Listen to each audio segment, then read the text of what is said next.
Stop demanding others to make you happy. I feel like so often in life we are waiting to be happy and demand others to fit into our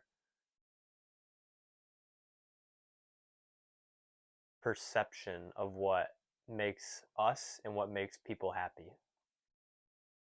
Per se, you are driving in traffic and people are honking and people are, swearing and, doing everything that people do in high traffic situations.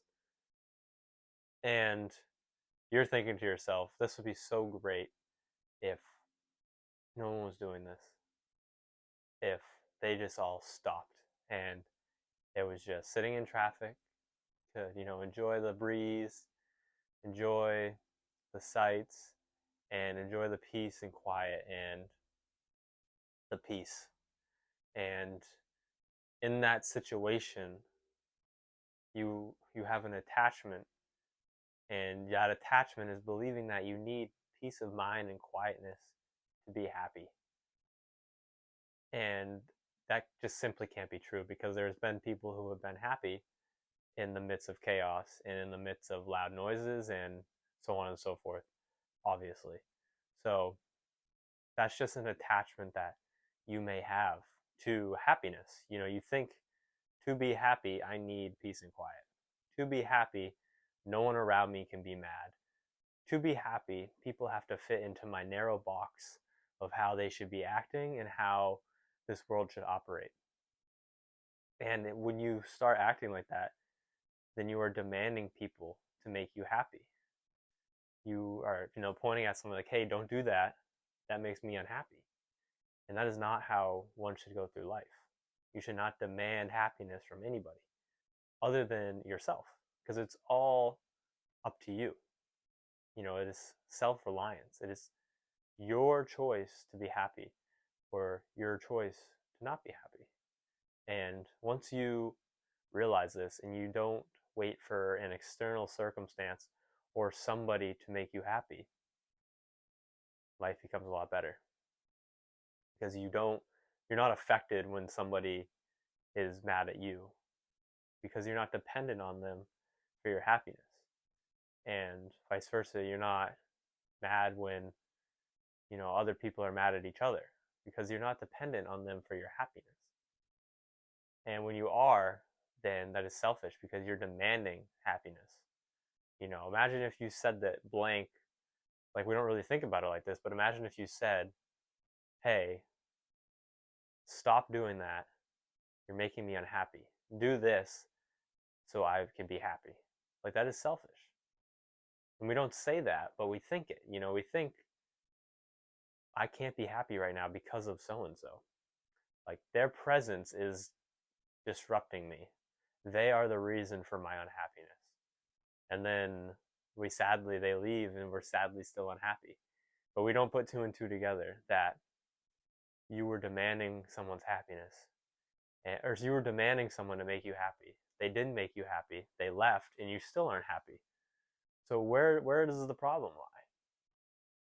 Because no one can make you truly happy. It is up to you to make yourself happy. Because happiness is not something that's so easily lost. Happiness isn't there one minute and gone the next. It isn't there activity to activity. It isn't there in the morning and gone at night, or there at night and gone in the morning.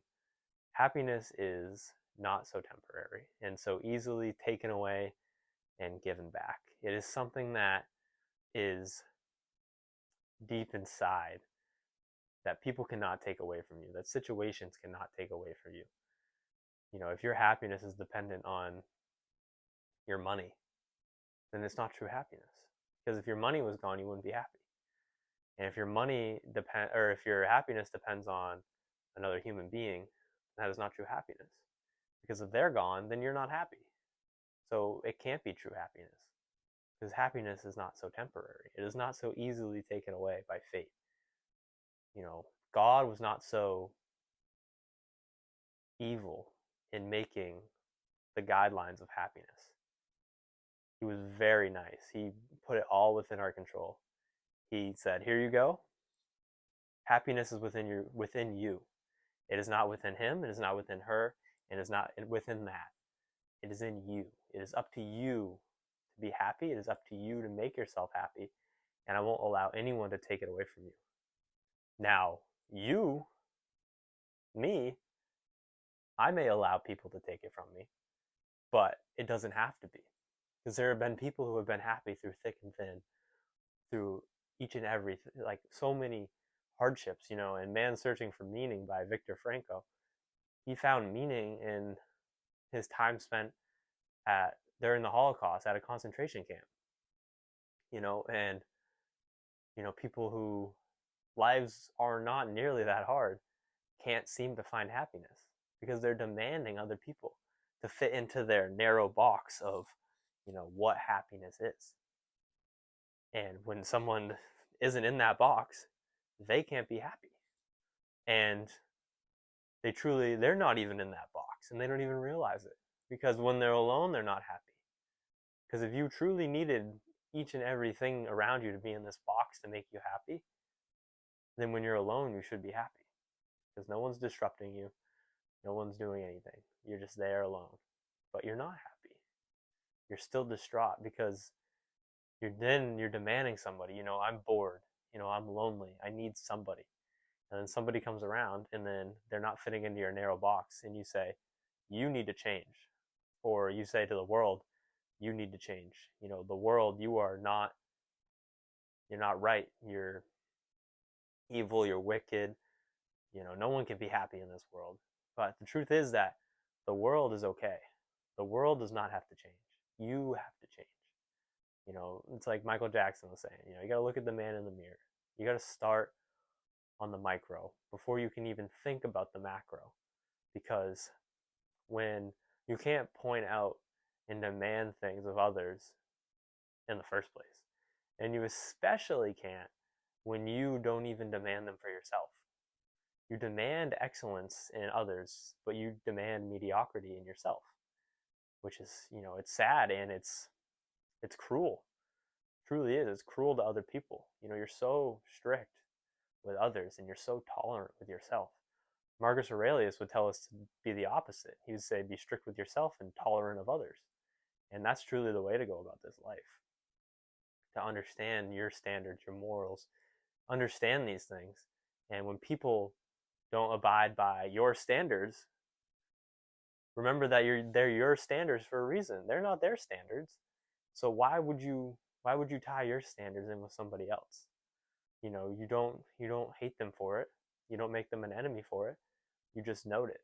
You have got a glimpse into their character and you just note it. You say, okay, this person has low standards. I won't expect anything from them. You know what I mean? I'm not gonna sit here waiting on this person to meet my standards when that's not their character. That's not in them to meet my standards, because when you do that, then you depend on them. And when you depend on someone, you give them control over you. And there's no reason to give people control over you. There's no reason, if you want to be happy, to give away your control to each and everything, to the other humans, to other externals like money, labels, your phone. There's no reason to give your happiness over to these things. And it truly is up to you to where you give it to, because it is within you.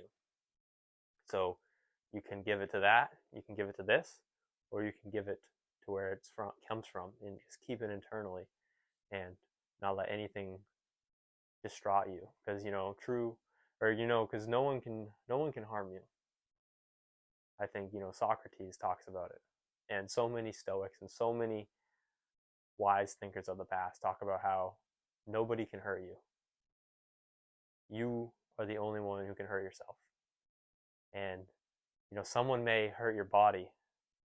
That's not you, because it's subject to manipulation. It's not within your control. So they truly can't hurt you unless you allow it. The mind is the only thing that allows you to be hurt. The mind is the only thing that allows you to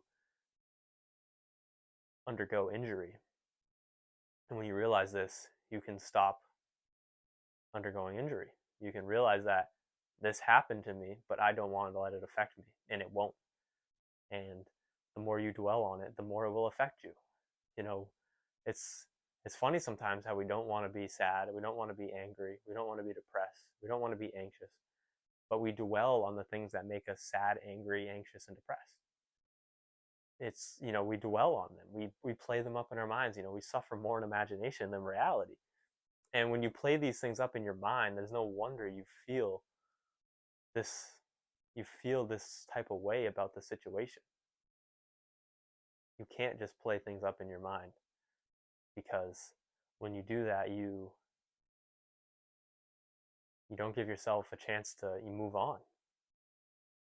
You know, to forgive is to understand, and to understand is to let go.